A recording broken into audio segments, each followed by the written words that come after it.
How's it going, guys? My name's Shane. Welcome back to the Horror Basement, and today we're going to be talking about Repo, the Genetic Opera, from 2008. Now, this movie takes place in the year 2056, on the tail end of a global pandemic that has caused basically everyone in the world has contracted this disease, and it has caused their organs to begin to fail. You know, as if that could ever happen. But this company by the name of GeneCo, run by Rati Largo, who is basically the godfather in this movie, has become the most powerful company in the world by being the sole provider of artificial organs. And Rati has managed to lobby the government to allow organ repossession. So if you do not pay your debt to GeneCo, your organs can be violently repossessed out of your still screaming and bleeding corpse. So with this as the backdrop, we follow our young teenage protagonist by the name of Shiloh, who is forced to stay inside due to a rare blood disorder by her doctor father, Nathan, who turns out to be the Repo Man, and was forced into that role by Rati after Rati poisoned his ex-girlfriend, who went on to be Nathan's wife and Shiloh's mother.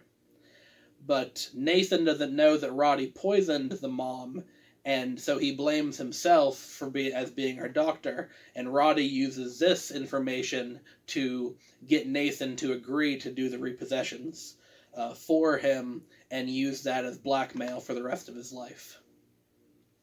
Also, we learn in the beginning of the movie that Rati Largo is dying, and that his three children, Luigi, played by Bill Moseley, Amber Sweet, played by Paris Hilton, and Pavi, played by a fellow credited only as Ogre, are unfit in Rati's eyes to inherit GeneCo, because they're all psychotic caricatures of what the worst parts of American celebrity image-obsessed culture. Basically, Luigi is a stab-happy madman, and Amber Sweet is addicted to plastic surgery and Zydrate, which is basically this movie's version of like heroin or Percocet. And Pavi is also obsessed with his self-image, but instead of plastic surgery, he just staples other people's faces to his face. So because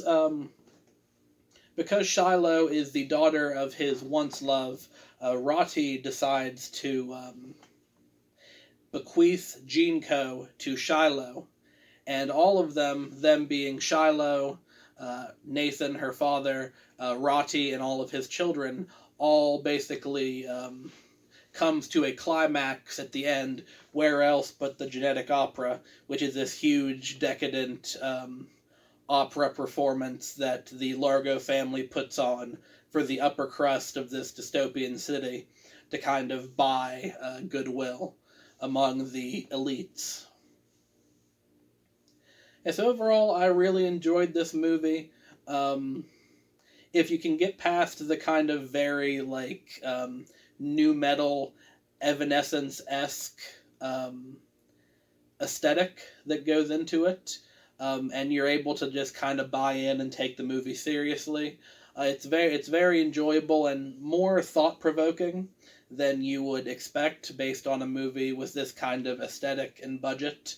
There's a lot of actually cogent critiques of, like, unfettered capitalism and, like, American celebrity culture and what it does to people, which it's not very subtle in explaining, but they're interesting interpretations of these critiques nonetheless.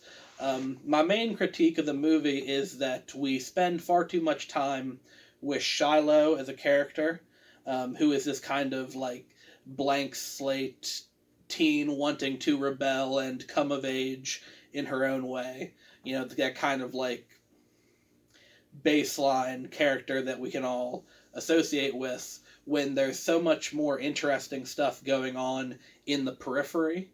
Like, all of the Largo/Sweet children are very compelling, and their scenes together are, funny and entertaining. We get to see actually very, very little of the Repo Man doing his kind of gory repossessing.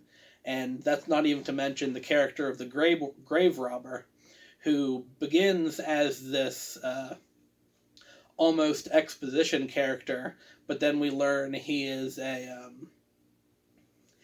drug dealer who steals Zydrate from the skulls of recently deceased people, and may be like romantically or sexually involved with Amber Sweet, who is Paris Hilton's character, the daughter of Roddy. So there's all this shit going on in the background while we're forced to kind of see it all through the POV of Shiloh and kind of go on this emotional ride with this 16-year-old girl's emotions. So basically what I'm saying is, fuck the Snyder Cut. If anyone can find the 5-hour extended cut of Repo, where we just follow the Largo children and the grave robber around for an extra 2.5 hours, I'd greatly appreciate it. But yeah, that's going to be it for today's video. I would definitely recommend this movie. It's fun. If you like horror movies, it's got gore and like gothic elements. And if you like musicals, the music in it is good. It holds up on its own. That's going to be it for today's video, guys. I hope you enjoyed it. Leave a like if you did. Hit that subscribe button for more. And leave a comment below if you have anything you want me to review. And I'll see you all in the next one. Thank you.